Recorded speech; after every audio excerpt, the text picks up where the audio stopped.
Hi, folks. It's good to have Sridhar Mudaliar with us as Global Head of WFM from TCS. Sridhar is an expert and one of the thought leaders in WFM. When I was talking to me about the tools, and he's a known person for tools that you name any tools that he knows in and out of it. What features that they have and what platform that they work in, and what is the price and which area that they solve. I mean, immense. Sridhar is known for immense wisdom of WFM. Good to have Sridhar with us today, and he's there for the right topics.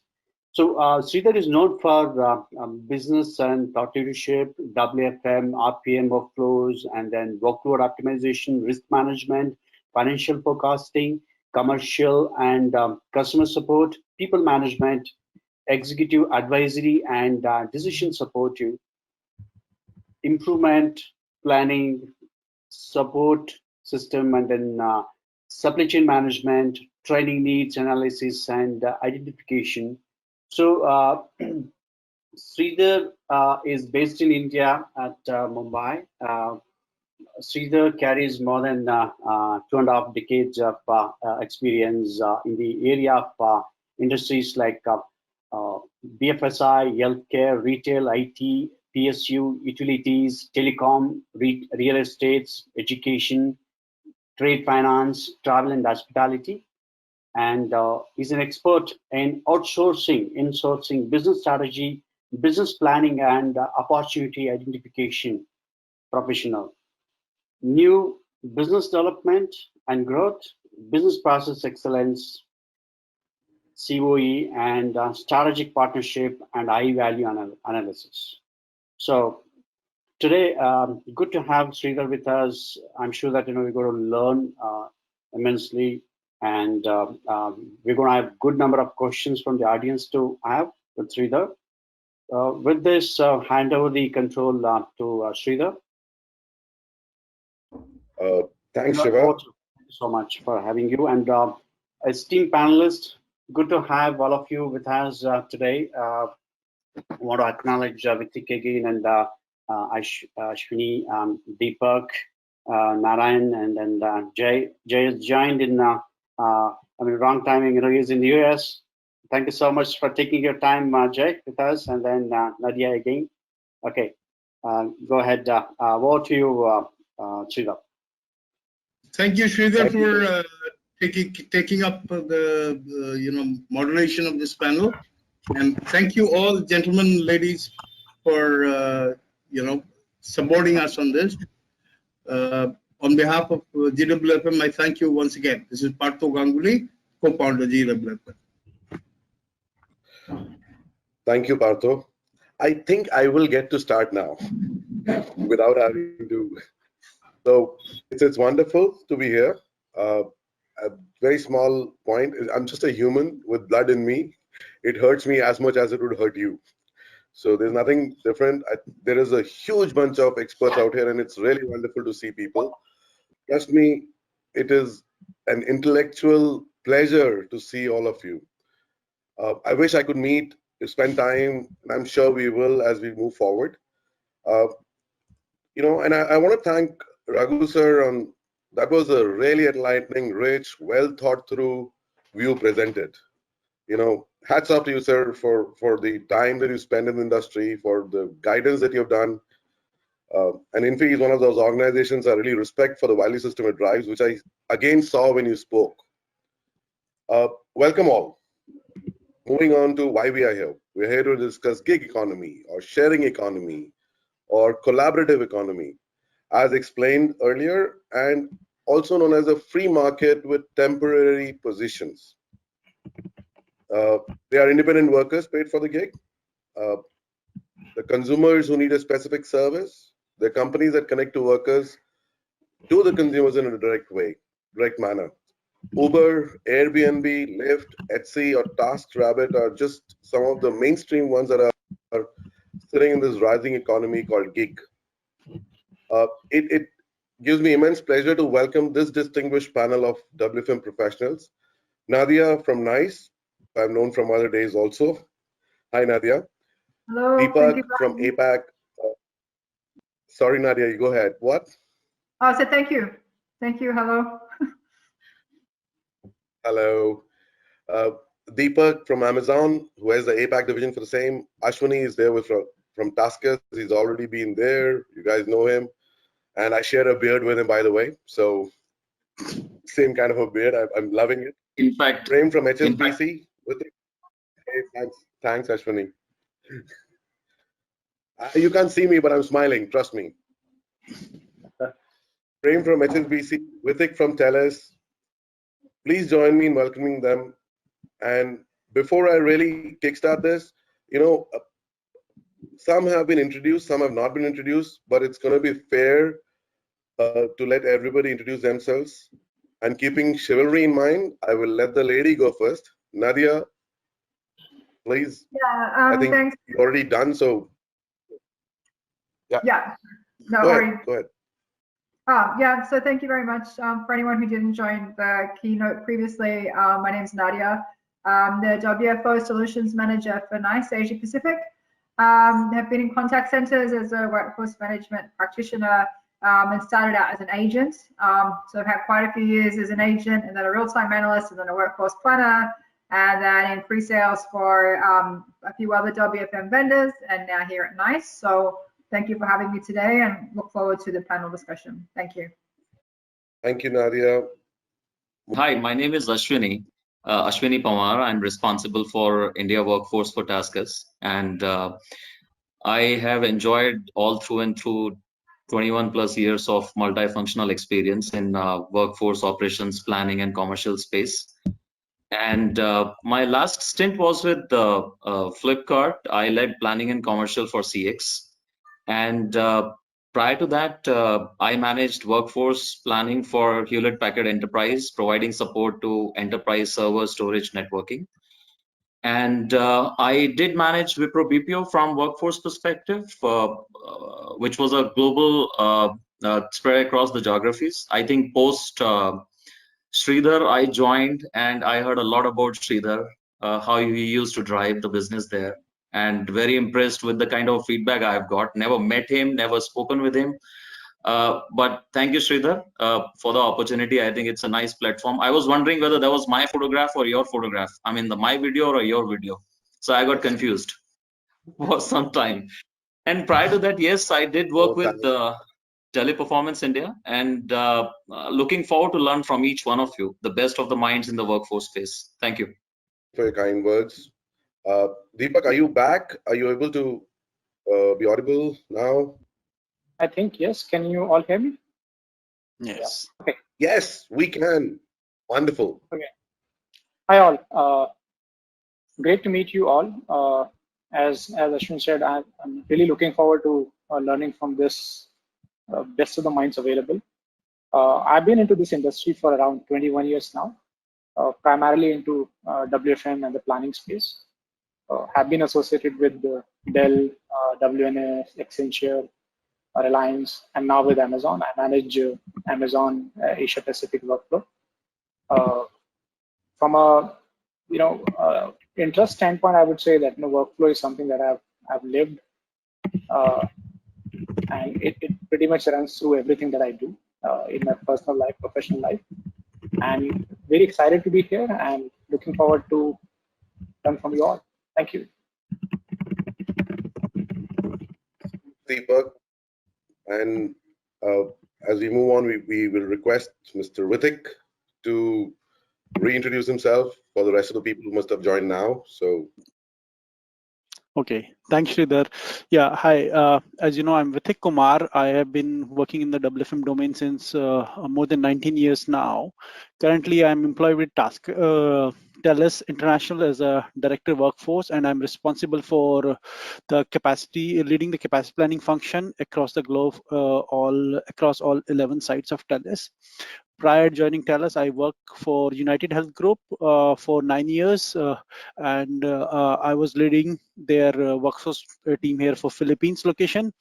And before that, I worked for IBM for 7.5 years. And when I left the IBM, I was leading their capacity planning function. So that's who I am. Welcome, Vithik. I'm sure you'll contribute a lot on this particular discussion too. I would now request Narayanan Ramachandran to introduce himself. Welcome, sir. Yeah, hi. Thank you, Sridhar. Hi, everybody. I'm hoping all of you have a good day and staying safe in your places. So I've been in the human capital industry for roughly about 20 years now. Largely spent my time around workforce planning, resource management, talent acquisition, and a lot of systems and processes related to that. And then also had my stints around in HR systems, HR analytics, providing a lot of decision support system from a human capital talent standpoint to be able to drive business decisions across. The last about, I would say, roughly close to 10 years, a little more than that, I've focused a little bit more on converting business plans into workforce needs and talent needs, and then figuring out the best talent supply chain process or the best talent supply chain solution that fits the business needs, right? And taking into account the business economics, the labor economics, and see how best we can contribute to the firm, right? And contribute to the individual employees as well, trying to bridge that balance across. And that's what keeps motivating me, and that's what I'm hoping to learn from all of you. I think we have over 100 years of experience together today, and that's what I'm hoping to learn. Looking forward to the conversation. Welcome, Narayanan. Thank you. And Jay, last but not the least, and thanks for being there awake at this time of the night, man. Wish we could have done it in the daytime for you, but everybody's going to be satisfied, right? So there you are. No worries. Can you guys hear me okay? Yeah. Perfect. You do? So yeah, I figured I'd try out how it feels like working in the Philippines when I stayed there for 5 years for a change. So, working overnight is a little different right now, but nonetheless, I'm really excited to be here and working with all these panelists and all the team members that have joined across the globe. I've been with Sutherland now for 3 years, and prior to Sutherland, I worked for organizations such as Sitel, Convergys, APAC Customer Services, now which is part of Alorica Group, right? And as well as a couple of smaller organizations like Qualphone and Aon. Been in the workforce industry or customer service industry for well over 20 years. And, looking forward to any participation that I can provide, any guidance, as well as more importantly, learnings that I can get from everybody else. So glad to be here. Thanks for having me. Thank you, Jay. Thanks, everybody, once again. And we have about an hour to discuss gig.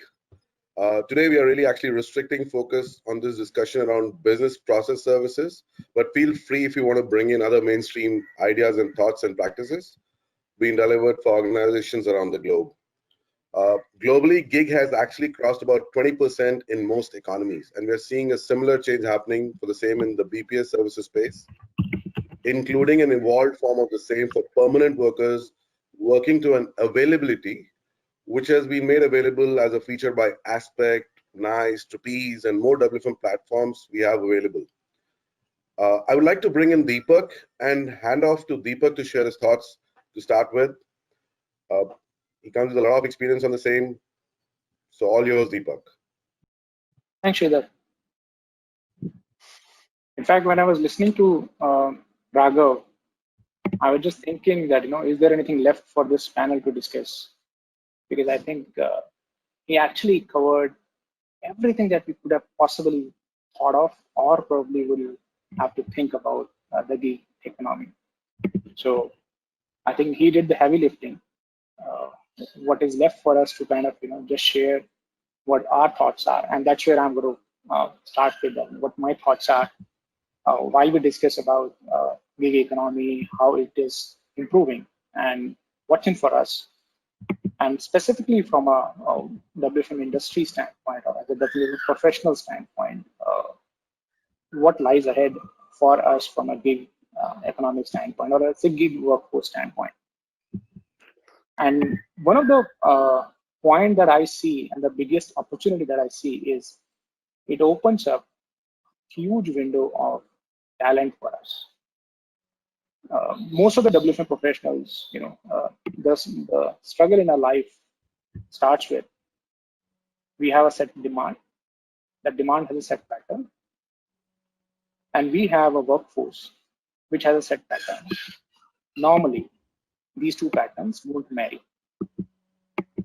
And one of the factor which can actually help us really do good is to make the demand and the supply match as closely as possible.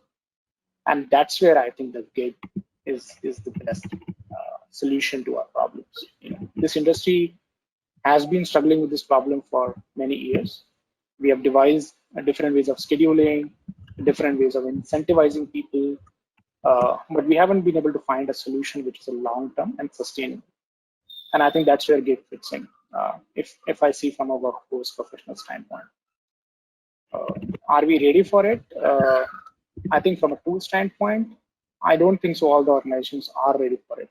And even if the tools that we have currently will solve 100% of the requirement from a gig standpoint, how do we basically have them? How do we keep them happy? And how do we make best use of them? I don't think so that tools provide us all this today. So again, going back to what Raghav said, that initial investment from a technology standpoint is going to be really high, but I think that's where now WFM as a community will have to start thinking, how do we leverage existing tools available? How do we put forward our thoughts and resources to have the technology available? And fourth thing is make that partnership along with HR to tap into this resource pool which is available, which can be a solution to a lot of the problems that we are currently facing.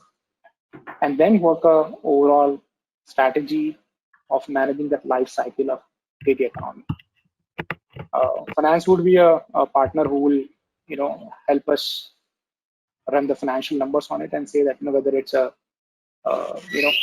do we need to pitch in, where do we need to hedge in with respect to the whole compensation and the reward stuff. But I think from a workforce management standpoint, that's the way forward that we need to look at, and how do we make use of the opportunity that COVID-19 has given us, make use of it and drive that agenda. I think that's the learning and the message that I'm taking, and I just want to put that thought forward to this group. Yeah, Deepak, I totally agree with you.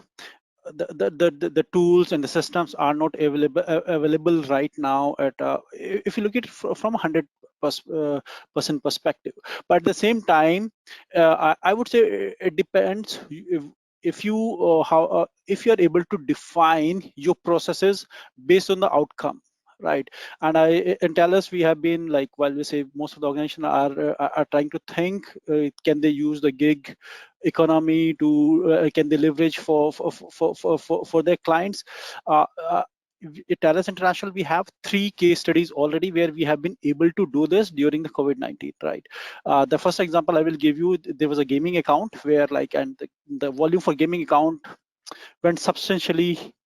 Like we saw 80% increase in the volumes, right? And we could not deploy machines to a lot of employees. So we came up with this concept, bring your own device, right? And our IT team came with a tool called Itopia, which we just give them the link, they click on the link, it set up everything for them. And we contracted employees not based on the login hours they generate, or we did not really employ them on our permanent payrolls. We contracted them the number of tickets they were able to answer. Okay, so that is one. Then there's a company in the state side which deliver wines to the homes, and suddenly again, because of the lockdowns, the order for the wines really went up, and there was a demand which was there. We have to fulfill this demand. So again, we again resorted to this method of bring your own device, and at the same time we paid our employees based on the tickets they were able to answer, or they were to the orders they were able to process. Right. Similarly, apart from this, there is a food delivery company again on the state side which came up a demand. And we went through the same methodology, right? But having said that, this is all these processes has a training duration of 2 or 3 days, or at most a week, right? If I relate to this as my previous organization, when I was working in a healthcare company, can I use this? Would have I been able to use the same gig concept or gig employees which gets generated through the gig economy? I would say no, because of my training duration was like 3 months, 4 months only, right? So and it will be like, by the time we are able to train our people, will that demand really exist or not? Even we are not sure, right? So it while my take is like, you cannot solve everything through the gig technology or the gig economy, right? You have to choose what you can solve through this opportunity we are getting, and it can provide you a lot of solutions. You're right, Vithik. It's not really, gig is not supposed to be the mainstream for us. Yeah. There is a lot of permanency there, and I'm sure that others will add more to it. Gig is the turning point in terms of being able to offer to fill the gap that we used to have, be optimized. We can do break shifts. I mean, we have inefficiencies in most of our areas because we don't have people at the right time. So, I'm sure, Jay's seen a lot of it. Jay, you want to share inefficiencies and how gig really makes a difference, and all yours. I think, based on what we are seeing in Sutherland, as well as some of the partners that I connect with in the competitive environment, the gig economy is going to pick up pace, but to what level, right? Some of the traditional setup still comes into play, but just doing it a little bit differently. I think that's where some of the innovation is coming into play. How do we use what we are used to in past to what we need for future, right? And as the client migrate their demand and how the new work at home setup, especially while we're kind of going through this COVID pandemic, is going to continue to come into play, and different organizations will adapt a little bit differently, right? Depending on their business needs, depending on, if it's the business need is required by HIPAA regulations or PCI regulations. How do you deal with the financial sector compared to healthcare sector to your retail or travel sector, right? A lot of that changes organization to organization, and a lot of that is driven from our clients, right? As to what is their demand of how we support them, right? With the, taking care of their customers, right? Especially protecting, right? One of the big things that we notice a lot of the discussions is, what is the security? How are you going to secure the data and information? And, that opens it up for potential leakages when people are working from home. So I think a lot of that will come into play. A lot of the innovation, or, a lot of the tools that are out there, there is not a one unified setup, right? That kind of gives you a silver bullet to hit all of the targets at once. I think that Deepak had mentioned that earlier. That's where a lot of the time investment is being spent, as to how do we take maybe 5 or 6 different tools and make it work for all of our frontline staff, so they can support all these different businesses and our clients and within different verticals. I think that's going to be the big differentiator moving forward. Thanks, Jay, for those kind words, and that is enlightening. I'm going to ask for a change in tempo and move on to technology and optimization solutions, requesting Nadia to pick this one up. Nadia, will you please? Yeah, sure. This is a good point. So gig economy is one of those things that's it's been interesting, because if you're in WFM long enough, you hear these buzzwords that come up, and there will be a few companies sort of on the cutting edge of this. It'll become part of their DNA, and for the rest of them, maybe some elements of this business model will be adopted, but they won't quite be like that. Like if you watch like the concept car, it's really out there, and there'll be a few people who go with it, but the rest of us may just filter down and take some of the practices and learnings and flexibilities while not truly being gig economy. I think in Australia in particular, it's not got a good reputation for employee engagement. It's not got a good reputation for retention, for quality. so we'll see where it ends up in terms of the Australian contact centre landscape. So far, I'm sort of keeping half an eye on it. In terms of technology, this is back to anyone who was on the keynote before this sort of came up. Quite often people already have the tools at their disposal to do what all they need to do with scheduling, right? They've already got either our WFM or somebody else's WFM, and these are complicated, powerful scheduling tools, right? They can accommodate pretty much any type of scheduling criteria that you may have. There's always a couple of things that they can't, but for the most part, they already can.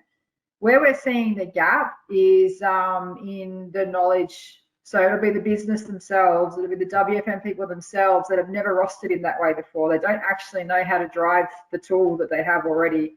So there's typically a lot of groundwork that can be made up with the technology that's in there today. And then from there, you may look at things like mobile devices and offering intelligent self-service and things like that, proactive shift notices to really help the outreach to the agent and to give them the flexibility to self-serve on the go.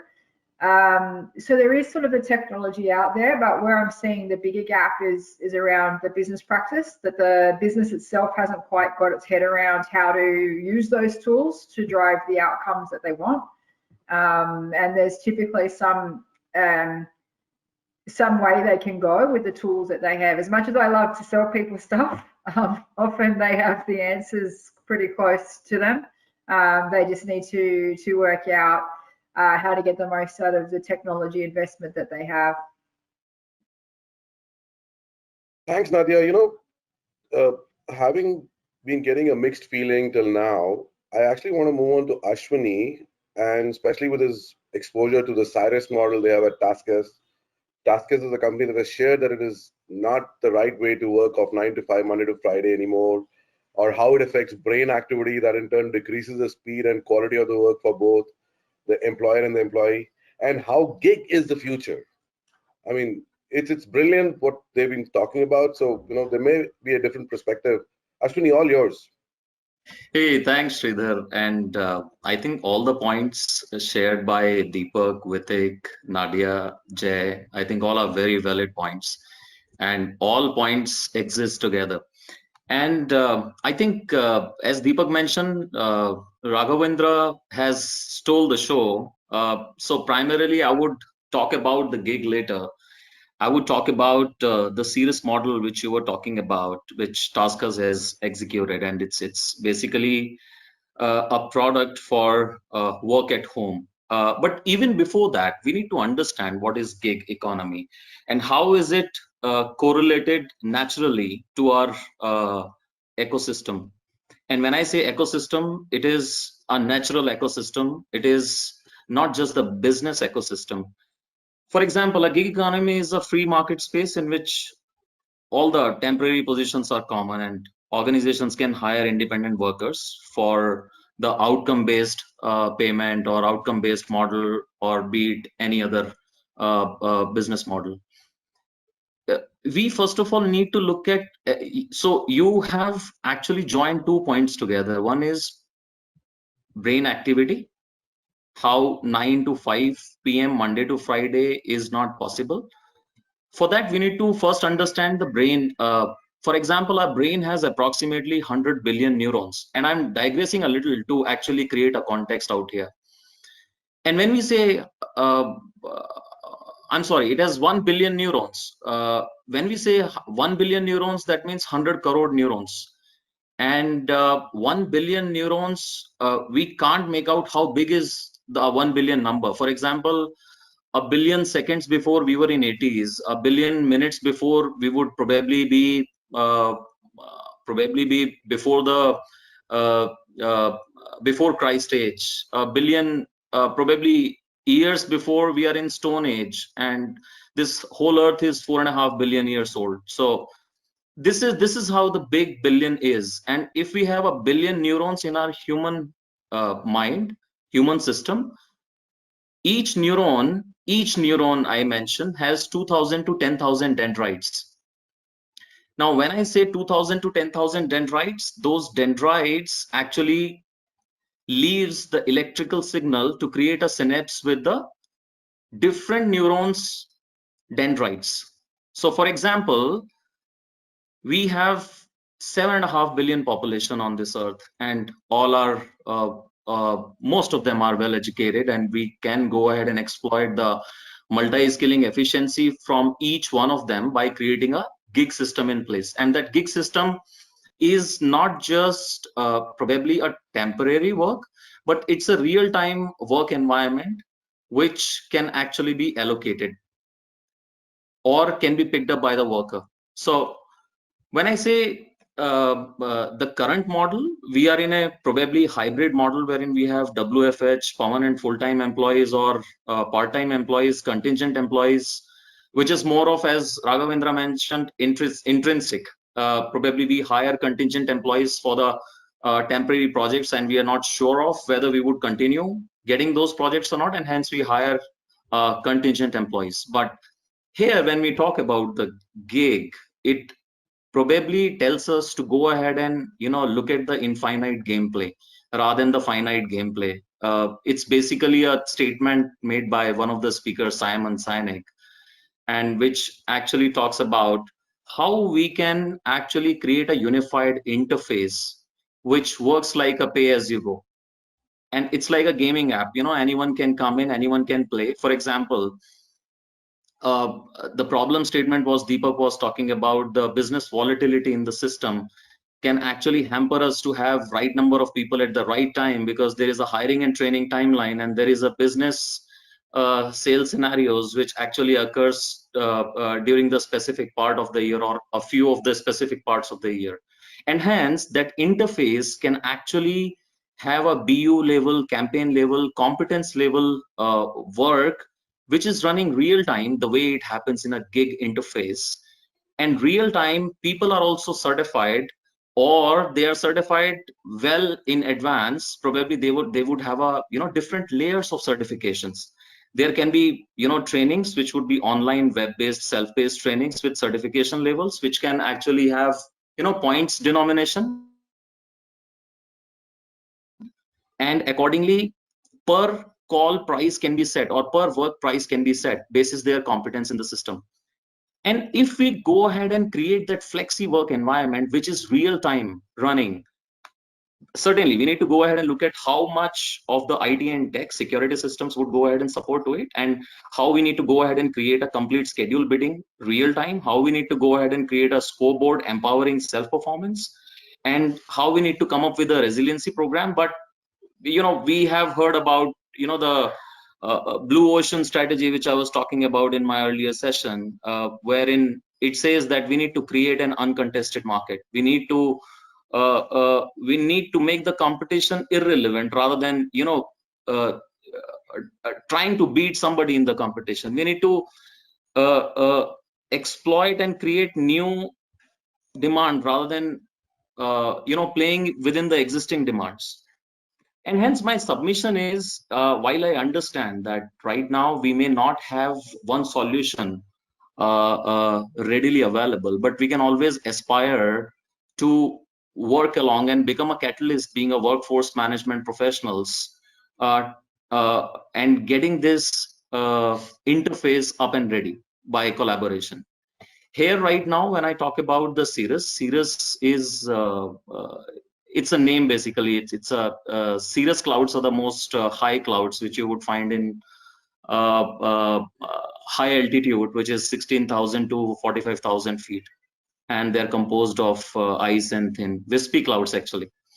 So it's just a name, but TaskUs has come up with a end-to-end work at home solution. It's a cloud-based solution, which is a global ecosystem that provides industry-leading business services, and it includes customer service, artificial intelligence operations, content security, and that too without sacrificing the quality, culture, transparency, expertise, skill, and actually that defines us as a workforce over the years. Because if you look at TaskUs, it's a 10-year-old company, and the way it has set up in the market, it has actually created a niche place wherein provides support to outsourcing partners for the top 100 plus world's biggest disruptors. So it's kind of, we are startup specialists, and hence there was a requirement.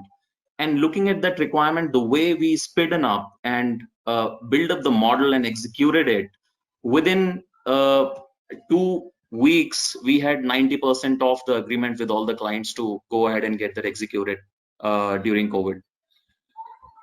So all in all, I think we have to have a very strong system. And I agree to the point that this is a challenge, but right now there are multiple solutions there. WFH solutions are already there in the market. Gig solutions are also there, but we need to consolidate multiple gig solutions. We need to look at simultaneously key aspect of the business, which is keeping the frontline first strategy, wherein, you know, employee engagement should not be left behind, because if we get into a virtual world, that human touch, human connect leaves us into a situation wherein people start feeling abandoned. And hence learning and development is very important. We need to provide a platform for them to come and actually discuss how do they feel about the different situations and the problem statements they've been facing while being a gig worker. Provide them the mobile enable platform, which actually enables to get the work done in a better fashion.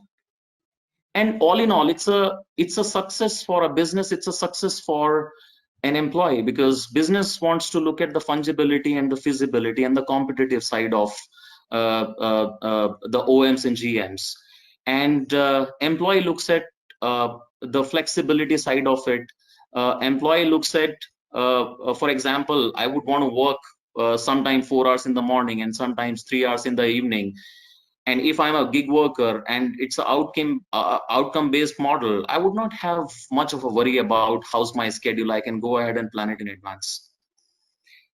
So on this note, I hand it over back to Sridhar. But before that, before I close, just 2 more points. We need to be very much, sure of about the workforce solutions which needs to be executed, our cyber security, and the remote work policies, which actually should talk about how company-owned equipments to be taken care of, how company tools to be used, how sensitive the data points are to be used, and how we need to go ahead and secure the environment. Hey, thanks, Ashwini. I really want to take a handoff on the views that others have. Anybody has a view on it? Nadia, Narayanan, Deepak, Jay, Vithik, because a lot of thoughts came from all the 4 who spoke before. Like there are different views, but I think one of the things that we must understand, and I think more than understand, we must acknowledge that some of the things are bound to happen. Whether we realize it today, we may realize it after some time. It's bound to happen. The difference probably with that we can make as a community or an individual in a respective space is, can we be a catalyst to kind of foresee it and act on it in advance rather than being a follower when it happens. Because most of the time, the first mover advantage, specifically in tech space, is always something that one would aspire for and one must gun for. The rest of the ecosystem would automatically start coming in place once people and the rest of the industry and organization see that, no, this is the way forward. I think there would be challenges, there would be hindrances, like Vithik, you mentioned training time. Yes, that's right. But we need to find ways and means that how we can mitigate it. We can't eliminate it, but we need to find ways and means to mitigate it. And there is another point which Nadia, you mentioned specifically, that in Australia, gig is kind of not looked at. It's not great, or probably not looked at as a best career option. I think the stigma is same with India as well. That unless and until you go to office and have a fixed job, or at least it was there till some time back and still exists in most of the parts of India, you don't respect it in the so-called framework of working society. And we are talking about technology, etc. But I think there is another angle, which is to do with how acceptable it is in the society, which was probably the case with BPOs, I think 15 to 20 years back, when they were not looked up as a career option and were looked at as stopgap arrangement. But today, it has become a industry which is basically fueling the economy. So, thoughts sometime backward that this is not a good thing, but today it has become, one of the place wherein people want to be in. And I just want to kind of hand it over to Narayanan with this thought that, we are seeing what is going to happen. How soon we can realize it and start acting on it is, I think, we must start influencing in our capacity. Narayanan, over to you. Narayanan, we can't hear you yet. I was wondering if you were speaking about just finish. Can you hear me now? Yes, we can. Great. No, I was just kind of thinking what Ashwini was saying, what Deepak was talking a few minutes back, and what Nadia and they were talking to take us quite well. There are two things that I thought will be good for all of us to kind of, and also like to hear your views on what I have started doing the last couple of years, so to say. Right? I know we have this challenge at the junior of the pyramid, if you want to talk it, the lower end of the pyramid, if you want to call it from an organization structure standpoint, where you bring in and try to bring in this gig workforce because you have 10 projects and all that stuff. And there is a little bit of hypothesis to say, hey, these people are, and largely in today's context, millennials, they have a very different mindset towards certain things. You can't question them on loyalty, that doesn't resonate with them. You can't question them on, when do I come and all that stuff. You have to work with them on more role-based, right? And in that, we thought they could be a good fit into the gig economy, but then you have other challenges of security, able to get the work done in the expected quality, can we stand up to our clients in terms of the SLAs and commitments agreed and all that stuff, right? So one that exists, and today there are a lot of technologies to enable that, right? At least from a data security, privacy, and all that standpoint, there is enough and more technologies available today to get you to manage a lot of that, right? Like what Vithik was talking about, you have a lot of VDI-based solutions, right? Virtual desktop interface-based solutions that you can deploy. The guy brings in his own laptop, and then you deploy a solution. You still pretty have a lot more control in terms of what data he accesses or what data he can share outside the network and all that. And that's helping a lot to be able to move ahead in the gig workforce at the junior level. But what I have started to experiment a little bit is to employ gig workforce at the top end of the pyramid, to be at the really senior levels, right? So for the last couple of years in my early organization, when I was with DXC, which is a merger between HP and CSC, right, that happened. And in that merger kind of scenario, it gave us a lot of opportunity to be able to experiment to see if we can bring in senior people to look at certain parts of the activities that are fairly time bound, or we need specific expertise, right? So for example, we needed somebody who has a huge M&A experience and has an HR background or a systems background or a cyber background, come and help us do that particular piece of work in an M&A, because we know that M&A will finish in 6 or 8 months time, right? But looking at very senior people, we were looking at solution architects to come in and define an entire technology roadmap for the new organization, right? When CSC and HP were coming together, two different organizations, two different heterogeneous environments, we need a technology expert to come in. So when we started looking at that, when I started bringing in real gig workforce, right, to talk about it, where we're hiring absolutely senior people, what I realized is actually two things. One, the need for you to look at cybersecurity and all that stuff goes away because you have very senior people, very experienced people, they have very different maturity, and they have the reputation to live up to, right? The second advantage that we thought was that these people don't need actually training, because since they're doing this for a living, they are far more connected to the latest techniques, the latest trends going in the market, the latest, in some cases, regulations and all that stuff. They bring in a wealth of knowledge, right? All they need is an orientation of your environment and of your, let's say, your goal, what are you trying to achieve? And that orientation is a few conversations, a few discussions, and some documents that you can share with them, which can keep it, right? And then the third benefit that I started seeing is that these people come in and are able to really ensure quality deliverables, right? You really want to meet them. And I'll give you a small example. We had a solution architect come in and defining our entire IT infrastructure roadmap, right? And we have to merge both these things. So we told the person saying, hey, this is HP, this is CSC, from that concept, right? And hey, can you give us a solution that integrates both well? And something as simple as, right, the email nomenclature in one organization was different, the email nomenclature in other organization was different. But you integrate both because the employees have to work together in project teams. They're trying to put people together to work, right? And something as fundamental as the emails and the whatever instant messaging systems don't work, then there is no point, right? It's very difficult for people to work together in teams. How do you do that, right? Very focused effort, but then you need a senior person to look at it. Now, most places you try and deploy somebody from your own organization to look at it and see if you can. But that's where we had brought in a little different experience. Saying, can we bring in somebody from the market, very, very senior, a CIO, CTO kind of a person who has been there, who's probably retired, or was doing this for on a gig economy kind of place, right? Who's doing freelancing, bring in and do it. And we really found that made a lot of sense. So for the last about 2 or 3 years, I've started to focus a little bit more on bringing or using this gig workforce in my entire workforce plans for the business. When we sit and do the workforce plans at the start of the year in the first quarter and all that, I try and identify certain roles which are very senior, which are very specific. And again, today in the industry that I work in today, which is one of the big 4 consulting firms, right? There is a lot of these consulting assignments which are in a lot of sense requires very unique specialists, right? Again, today's scenario, right? In today's business impact pandemic scenarios, right?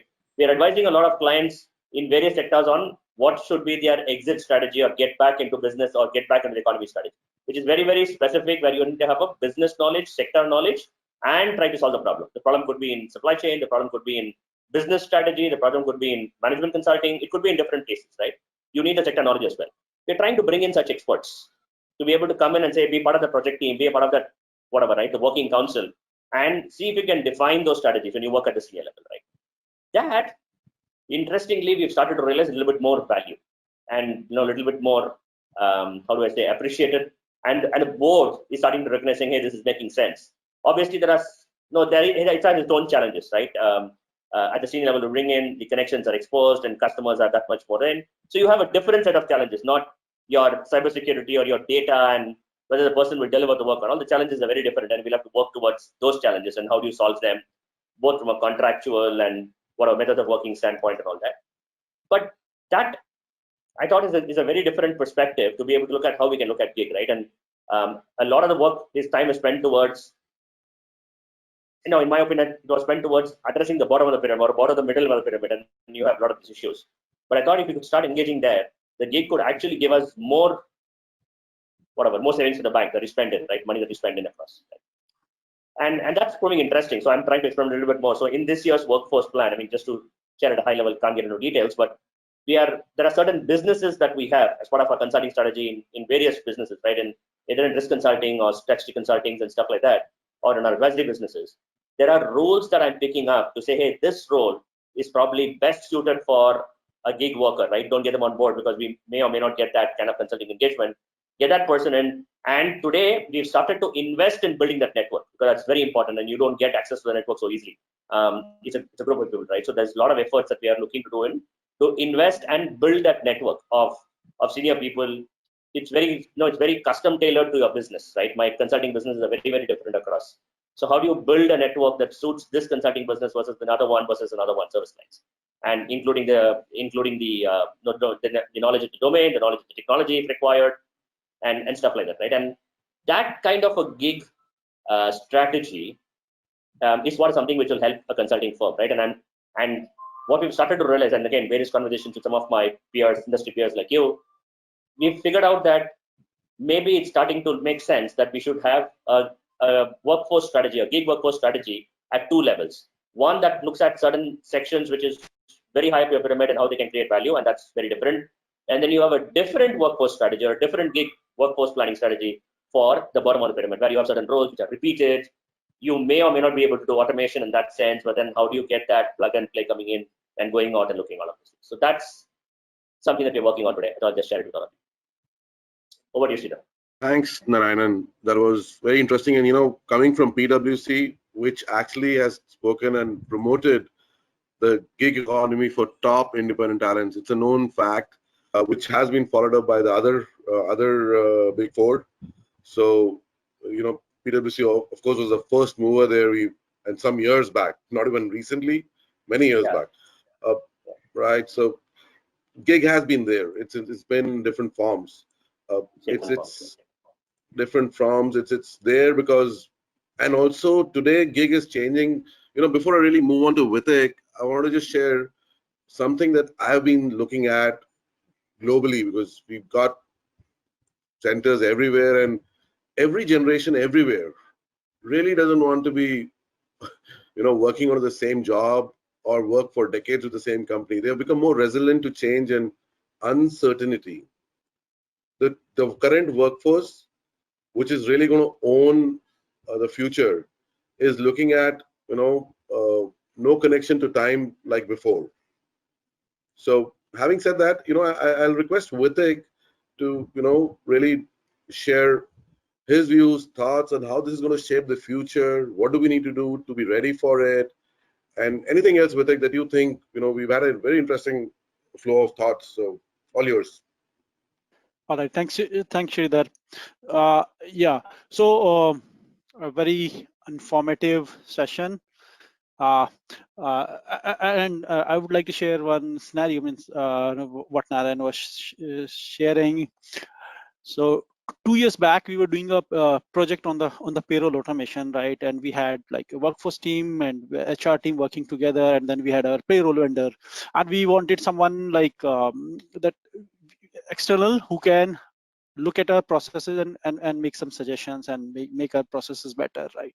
And we hired an external consultant, and he came, means he never traveled. All the sessions were done on the WebEx. We shared the documents with him or through the mails, and we shared the processes and all. And he makes some valuable suggestions to improve our processes across, including the HR processes or the payroll processes, along with the WFM processes, right? I really, yeah, that was a good. It reaps a lot of benefit for us in terms of the payroll automation. But I never realized this can be called a gig workforce. So this is an interesting one. Coming to the, I still believe like, yes, gig workforce is the future. You are going to get, and it is going to, the contribution to the work is going to increase, but I still believe they are still going to work as a fillers, right? Where you to close the gaps where your regular workforce, the gaps which are created by your regular workforce, right? Okay, example, the seasonal demand of the business, or where you really need, you have a like you have a peak volume peak for just for 2 hours. Can they fix that, right? That is from the organization perspective, right? Let's have a look at from the workforce perspective, right? While the gig solutions or the gig economy give them the flexibility to work from anywhere they want and according to their own on timings, but at the same time, this doesn't give you the job security and the benefits which you get from a regular job, right? So benefit apart from you get paid for what you work for, right? And you don't get a continuous work, right? The regular job pays you even if there is no continuous work. At the same time, there are a lot of benefits which organizations are able to give, like healthcare and all, which these gig workers has to now find their own solutions to, right? So so the kind of workforce which will opt for such assignments, right, that will not, you're not going to have that a very big one, right? So there'll be particular very niche skill set, or in the field of like software development, or in the field of consultancy, or the simplest simpler task. So you will find the college going students who want to make some money, and the simple tasks, and they can do according to their own convenience, like what I said, the resolving the tickets for the online gaming, or processing the orders for online food delivery, right? But what I say, that this is still going to be the fillers who will plug the gaps which are created by your regular workforce. Yeah, obviously the technology, what I see today, you might not have the 100%, but that will evolve over a period of time. We already have seen the technology solution are available here and there. It is more about integrating them, and we'll get there. That's what my view is. Thanks a ton, Vithik. And something very interesting that he brought out was, it all boils down to what skills one brings to the table. Yeah. So basically, right? So even there's a blend of it at what Narayanan said. So those that thrive to have something, and it's going to be driven a lot by a better fitment to what is required. That is how it's really looking like. Is that a fair view of what you're saying? I agree. I'm sure, Deepak, you've been thinking. Would you like to share a viewpoint, because you seem to you've been smiling at times and you've been thinking that I want to respond there, but you did not interject. We'll let you go, man. Go for it. You can read minds, Sridhar. Friend, what I was thinking. Our job is to forecast what people think, what's going to happen, right? That's right. So I actually have a very different point of view. We are not living in an age wherein demand is directing supply. I think we are going to transition very soon wherein supply may dictate demand. Okay, and that's the perspective I want to bring. I'll give an example of one example from Amazon, which everybody knows. Nobody ever thought in their dreams that something can be delivered to you in 2 hours, 4 hours, or the same day, or in one day. You can choose when you want to get stuff delivered. It was all, when it was thought, it was all seemed like a dream to people. Is it a dream today? It's a reality today. We expect it to happen. It has become a requirement of our daily lives. Did anyone think about that they really need an iPad?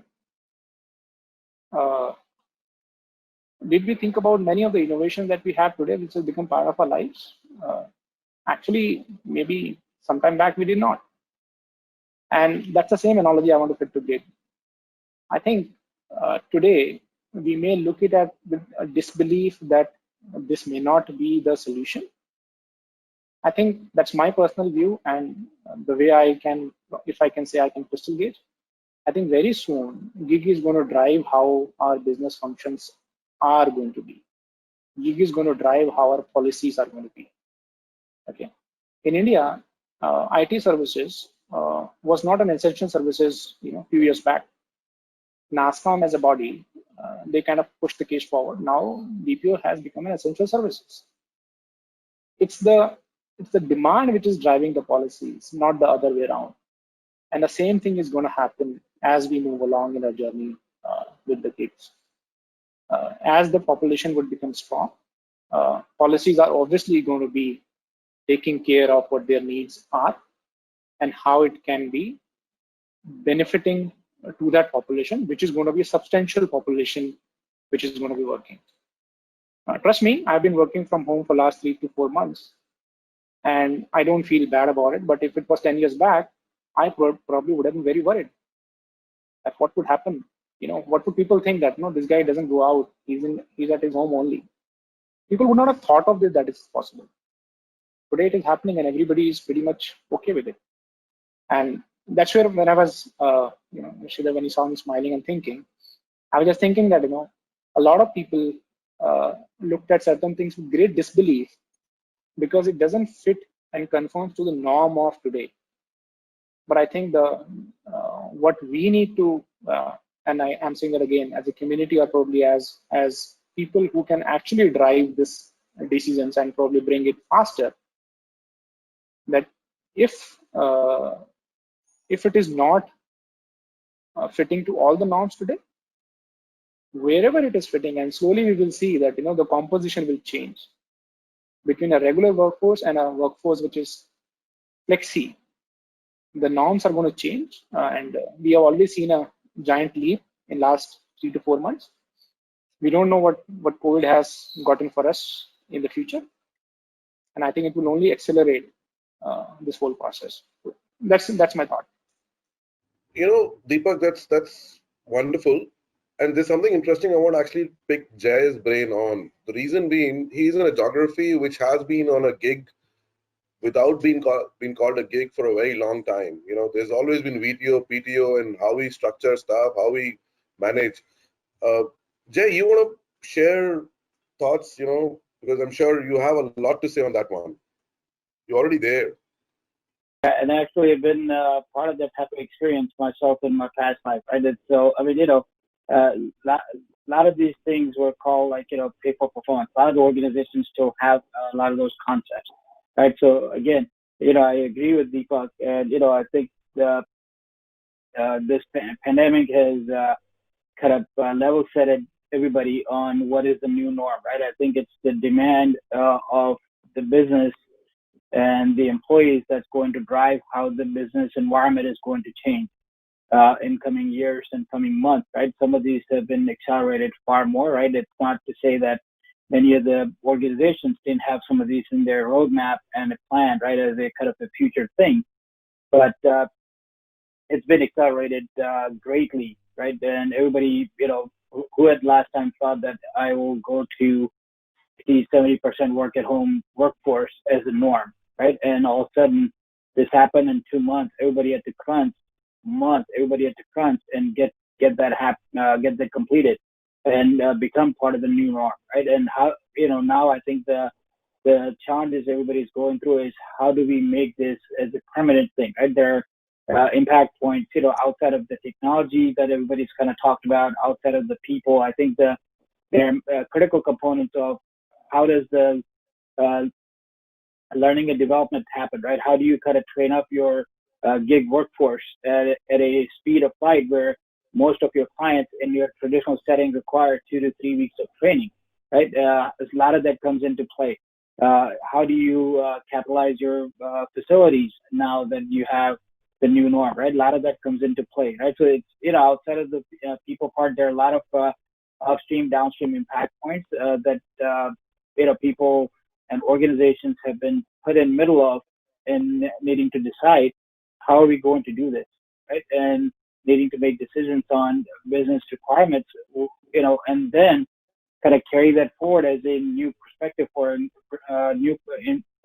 onboarding new clients, right? So how do you pitch a traditional environment to a new client that is looking for a newer way of doing things, right? That obviously everyone has always looked for how can you do something better and cheaper and faster, right? Now the better, cheaper, faster has to come with how is that going to impact my workforce from a provider standpoint to a employee standpoint to a client standpoint and their customer standpoint without losing the CSATs or the NPS scores, right? So the delivery of what you are trying to accomplish cannot change while everything in the back end needing to be changed, right? So it's like being in a big cruise ship and rebuilding an engine while it needs to keep going at a full force, right? That's kind of the environment we are in right now.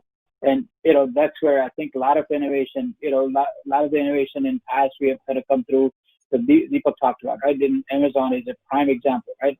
Nobody thought that this would be the norm, and Amazon has changed so many norms, right? Google has changed so many norms, right? So a lot of these organizations that have changed norms, they've changed norms by questioning status quo, right? And now the normalizing factor now for everybody is the pandemic, right? Everybody has to adapt. If you adapt, or you'll get cycled out in the process, right? I think that's the way it's going to work out. And in the U.S., we see a lot of these gig economy type of setup in play, right? There are a lot of temp workers that go through staffing agencies from one job here to one job there. But in past, there was always like-to-like jobs, right? So again, the training was minimized. How do we do that for a much larger sector globally? What is the right talent pool? Being able to route volumes of different types of interaction, different media channels of interaction to a right profile, doesn't matter where they reside in the globe, right? I think that's going to be another wonderful challenge that will be forced. And, the pandemic is serving as a catalyst to forcing us to change that. So, thanks, Jay. Talking of norm, India has changed, man. It's gone through a whole sea of change, and that's really been happening. I like to. I'm going to request Narayanan to do a wrap up, if that's okay. However, I want to bring Nadia in before that because she's really facing a lot of these customers, and people, and she's got more variety for the kind of exposure that they're getting. Nadia, all yours. Yeah, thanks, Sridhar. And I mean, like I said earlier, I think it really is an interesting mix of roles and customer verticals who are moving into the gig economy. One of the points that really stood out to me was Deepak's earlier point about the status of those workers, not only in the wider community, but in the organization as well. I think the role that is going to be put out to the gig function is something that really needs to be considered carefully. Again, that notion of loyalty doesn't really exist when perhaps they're working 6-7 jobs for different companies. The sense of belonging, I guess, is perhaps not quite there in the way that you would expect a full-time employee might have, and that may temper the approach to those sorts of people a bit.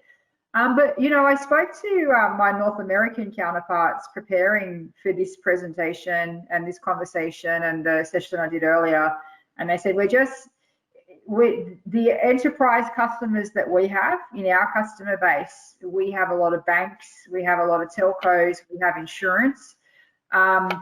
It's just not perhaps ever going to go for them. They've kind of already made that move via like the BPO outsourcing model, where the more transactional type of work have gone to other geographies and other companies to handle for them.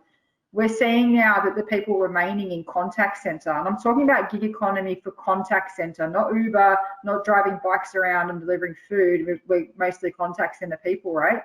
The people kind of left behind in contact centers and now more so are becoming highly skilled.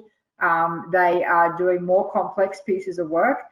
Because of what? Because of our mobile phones and people being able to self-service, right? So what's left behind is typically people who need long onboarding time. I'm just working with a bank where it's like, 12 weeks to get somebody to do even the, tier 2 level of work. So we're kind of in contact center space, right? And I am coming back to that word specifically. Not seeing it so much. BPOs are still going great guns at picking up the lower value, lower tier transactional work. And that is kind of the model where I've seen a lot of contact centers sit with. Although, I feel that a lot of businesses will watch and adopt kind of a hybrid approach. So they'll see what works for the gig economy. And there may be elements of it that they adopt into their own practice. And then we'll always have that fringe who are truly flexible 100% with people just picking up packets of work over time. But we're going to always be part of those verticals that just, it's not ever going to be, just doesn't make sense for them, right? They need a lot of training, they need to have long onboarding, and for them, they may introduce some of the things like flexible shifts, split shifts, they may go down preferences and things like that. But that really just where someone picks up a packet of work on Tuesday and then something else on a Friday, and then, I think we'll see somewhere maybe in the middle. Have we lost Sridhar? Okay, you did lose me. I'm back. Okay. Gig economy, it go in and out. So it happens. So, we don't have a lot of time, but I would request Narayanan to do a wrap up if he's okay with that. And we'll throw the floor open for another 5 minutes after that for people to ask questions. So here you go. Sure, I'll probably make an attempt in terms of what we have done. I think gig economy is a journey that we've already embarked on. We've probably crossed, let's say, 5-10% of the distance, and we've got a long way to go.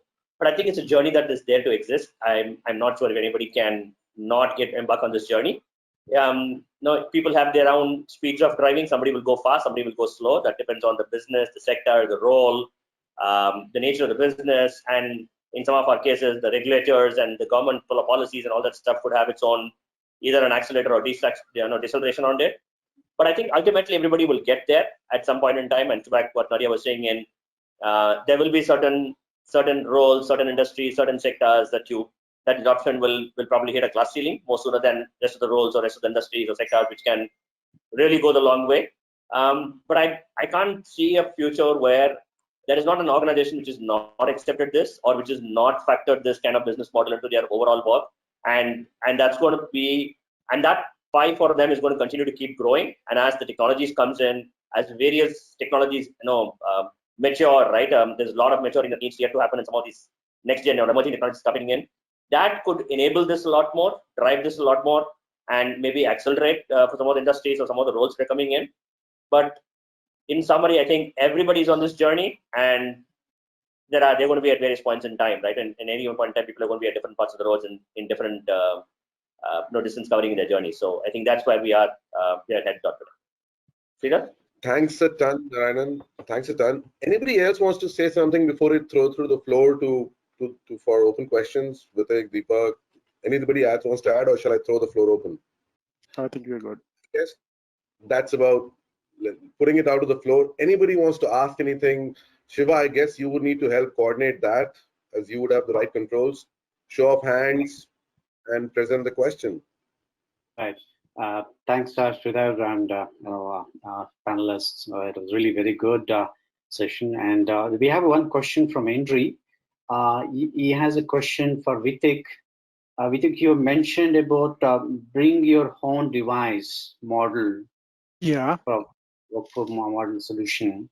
Do you ensure and assure client that IT policies, data privacy, is completed upon by these devices, which are probably propagated by maybe the software applications bothering, right? Beforehand, I mean, software applications bothering. Mm-hmm. Right. Yes. Last by Henry. Okay. Yeah. So yes. The answer is yes. So our IT team does inspect their device remotely. They log into these devices remotely and ask for the rights to and check these devices from that perspective. At the same time, we share the information with our client that this is not like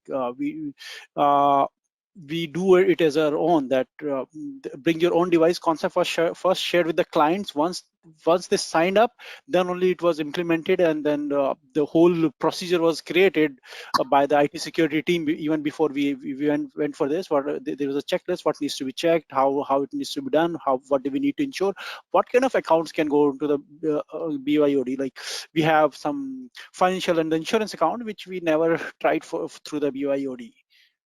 Hope I have answered the question.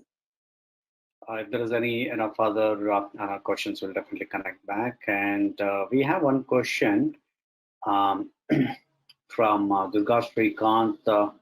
He says, what should be the elevator pitch for 30 seconds to 30 seconds to 30 minutes to have convincing approach for business on gig workers beyond the key WFM inputs on the necessary of gig workers.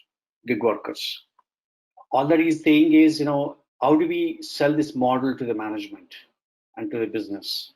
Gig model. I'll take a shot at it if that's okay.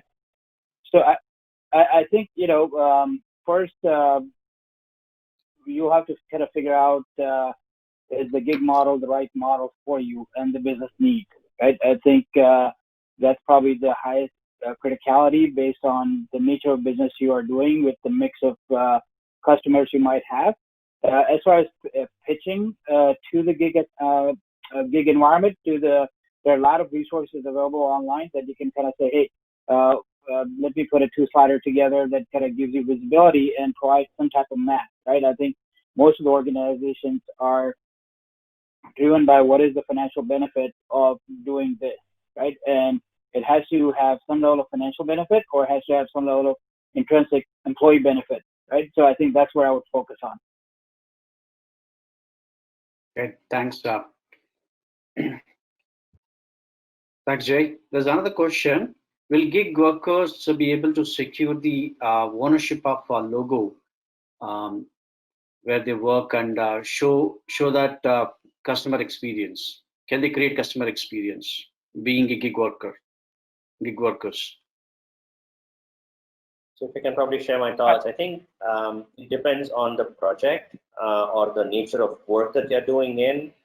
I don't think you have a standard, blanket rule into it. There are places where there are roles that you're doing in where it's necessary for you to represent who you are and represent part of the, should I say, service provider or the solution provider. And there are places where you're just providing in a task and you don't need to be able to identify with anybody else. And those cases, you don't need to represent yourself with a logo or with any particular solution provider. I think it does depend on the activity or the role that person is doing in. Not sure if you have a straight answer. We have a question from Prachi. Prachi, you can go ahead. I unmuted you. Thanks, Shiva, and thank you so much, panelists. This has been a wonderful session. I've been joining since morning, and I have, a question that I would like to present, and this would be more of an understanding. So it would incorporate multiple, questions that I've tried clubbing into one.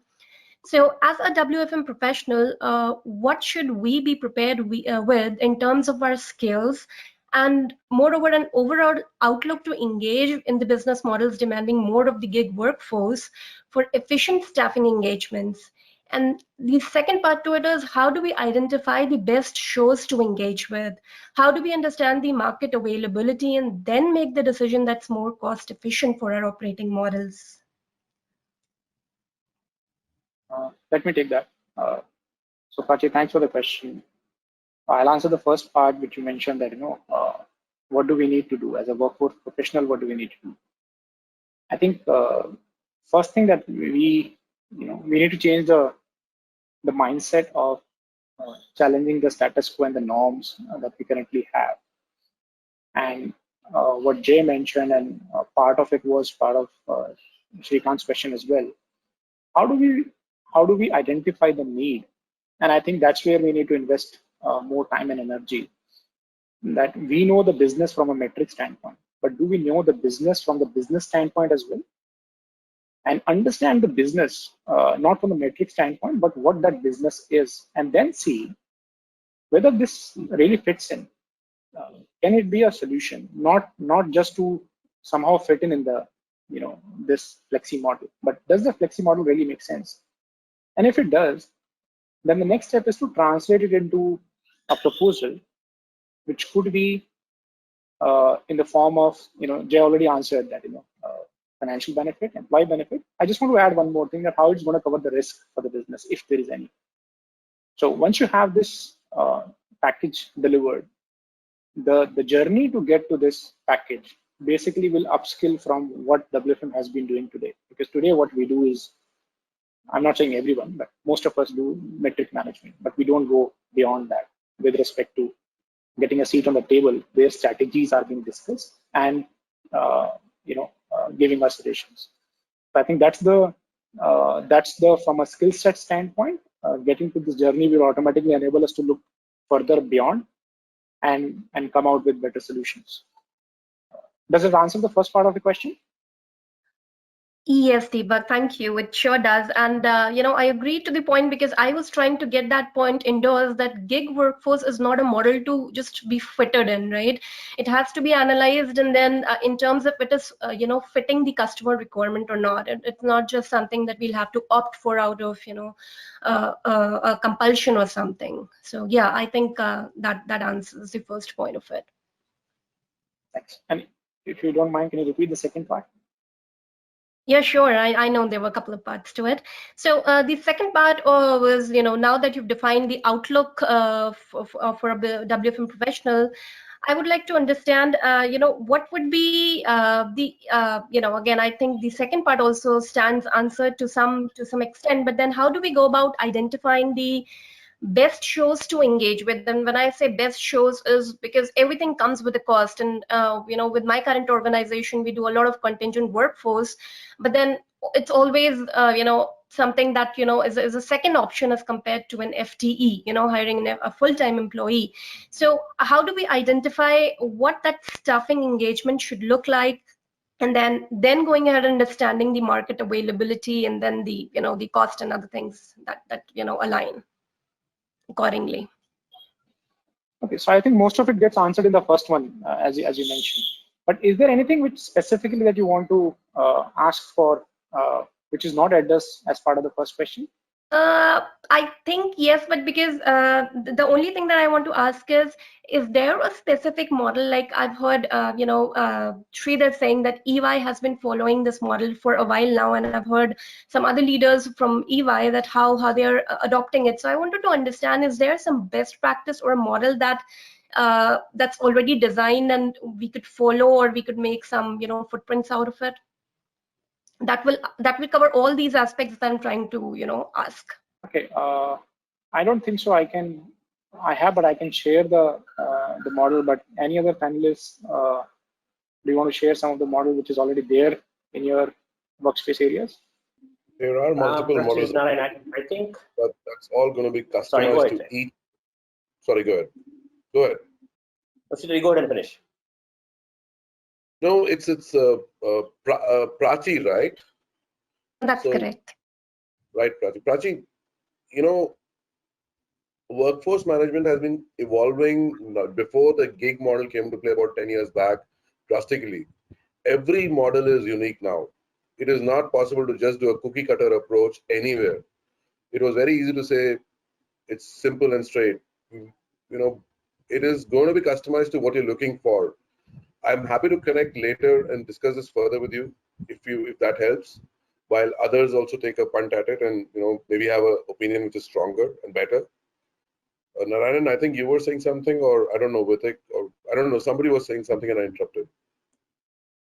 No, sorry, it was me, Narayanan here. No, a very similar response. What I was saying is that you probably have a high-level framework or a model that says, hey, you have to look at your cost, you have to look at your labor economics, you have to look at your business economics, and then you look at your business model to see how the pricing of the contract is done, and then you put some numbers behind this, and you work with your finance team to put your overheads in, which is varied by business models, varied by service lines, and all that.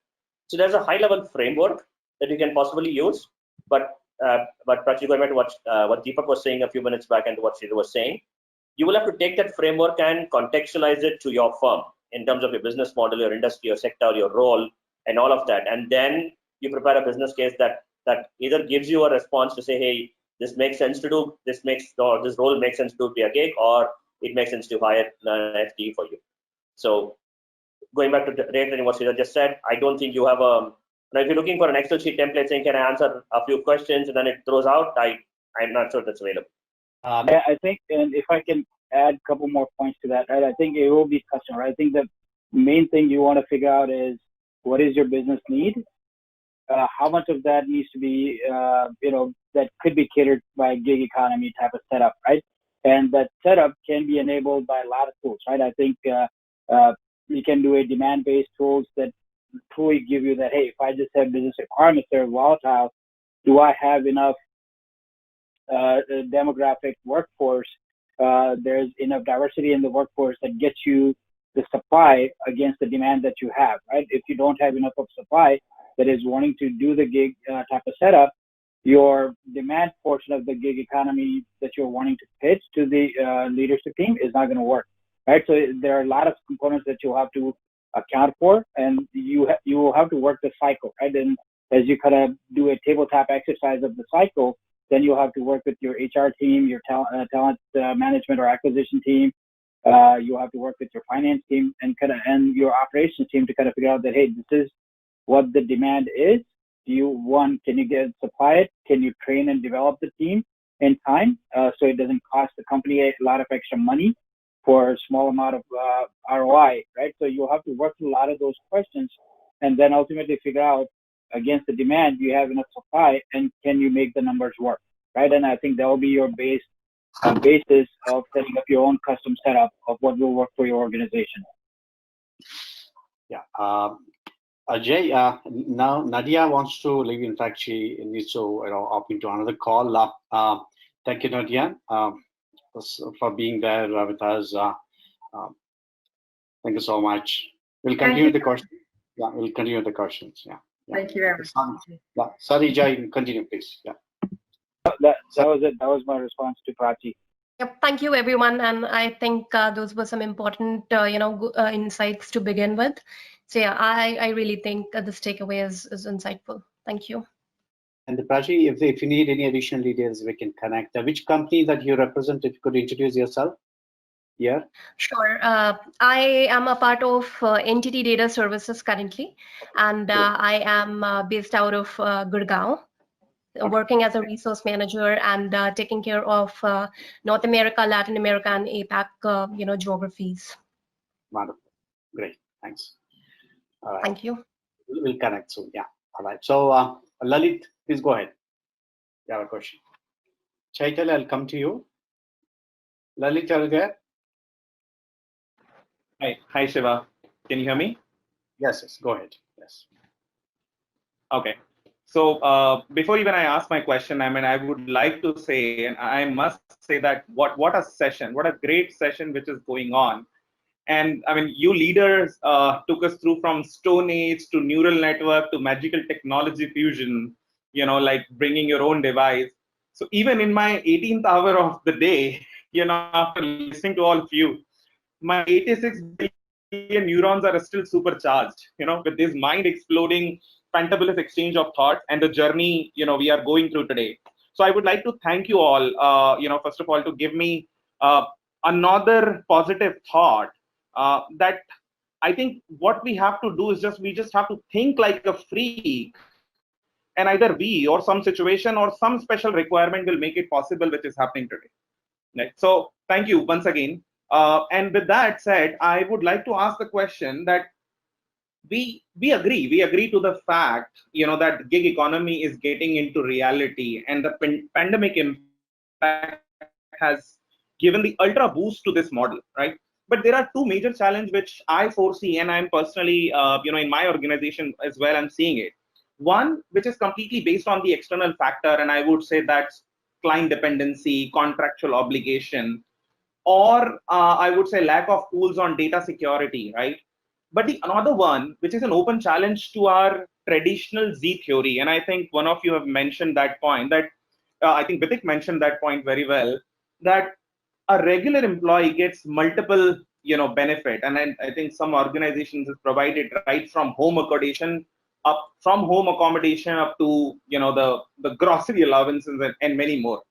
So while I am personally the fan of, gig model, but we do also have to acknowledge that majority of our BPO workforce is yet to reach at that proficient level, which can potentially compromise the security, trust, and business outcome.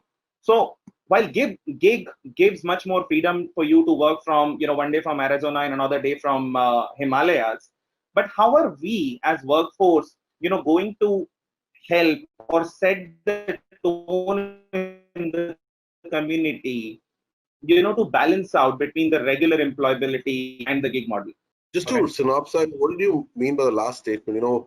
What is that balance that has to be struck between the gig and the regular workforce? Is that the question in there? Yeah, that is right. I think, Ashwini, you want to say something? I'll add on. My only viewpoint was that it is completely dependent on the outcome delivery assurance. As long as delivery assurance within the price point is there, that's the mix we'll look at. How are you? Go ahead. I think you very well mentioned, and that's what I was about to say. Prior to that, I think the core points what Deepak mentioned were also very crucial.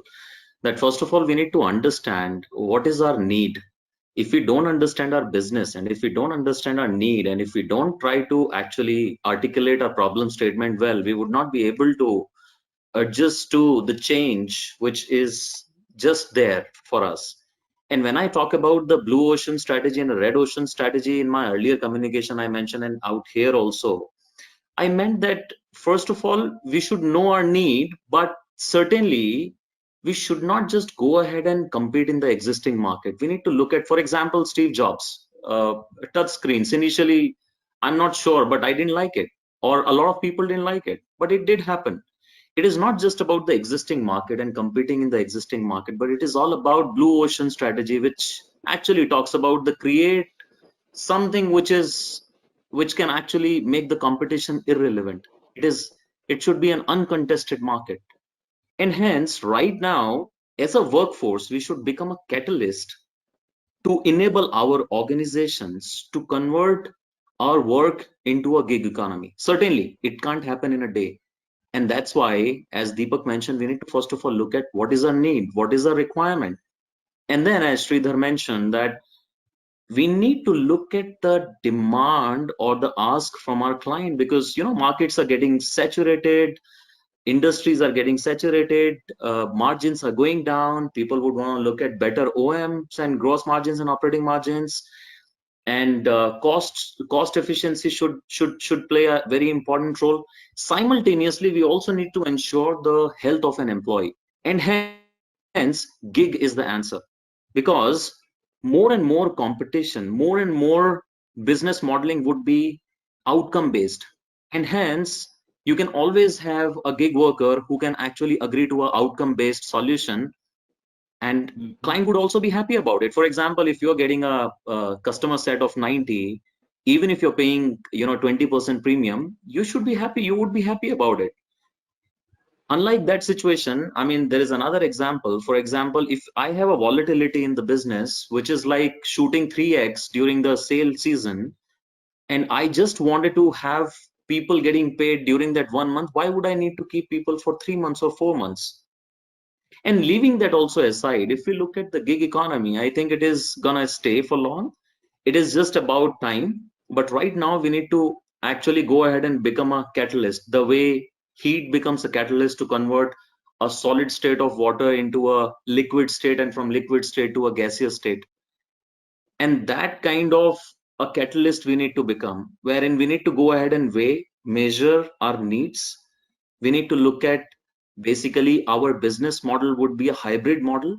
First of all, initially it was just a brick and mortar. Then, during COVID, it shot from 5% of WFH to say 90% WFH.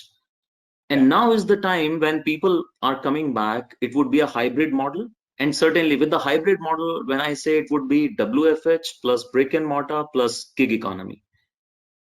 And we need to decide that how fast we move to the gig economy towards 100% probably over a period of next 10 years.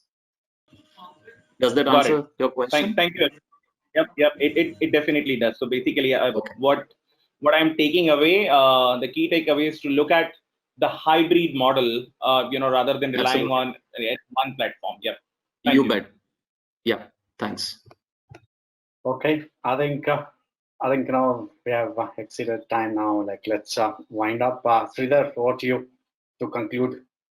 Sridhar, are you there? Yeah, I'm here, Shiva, and I just lost connectivity for a moment, but I'm back. You're pretty much done. It's all yours, man. Anything I have to do, tell me. Okay. Thank you so much, Sridhar, Deepak, Vithik, Narayan, and Jay. Thank you so much for being there, and then Ashwini. Thanks to Nadia, she just left now. So it has been a wonderful discussion, and we're going to have this complete recording, making it available in our YouTube channel. Also going to make a report out of this very soon, as part of the WFM trends. Very soon, WFM Trends 2020, we're going to add all these aspects of it.